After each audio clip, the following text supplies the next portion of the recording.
28 লক্ষ টাকায় রাস্তা তৈরি শুরু, 8 বছর পর দাবি পূরণ আদিবাসীদের। ডেবরার ভীমপুর আমদারনগরের 1 কিলোমিটার রাস্তা, আদিবাসী এলাকায় রাস্তা সারাইয়ের দাবি। রাস্তা তৈরিতে আদিবাসী উন্নয়ন দপ্তরের টাকা বরাদ্দ।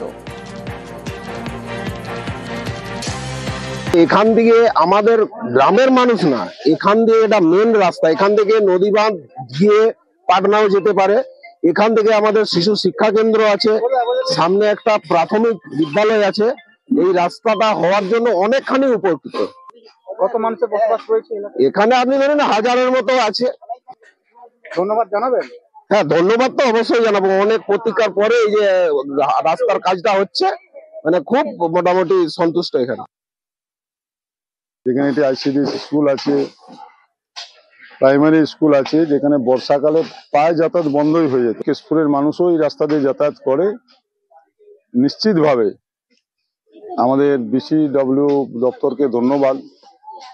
আমি স্কিমটা পাঠিয়েছিলেন এবং শান্তি দিয়েছিলেন জেলা পরিষদের কর্মাধ্যক্ষ। যৌথ উদ্যোগে আমাদের রাস্তাটি দীর্ঘ প্রতীক্ষার পাস হয়েছে। অত্যন্ত এলাকায় দীর্ঘ প্রতীক্ষার অবসান হবে।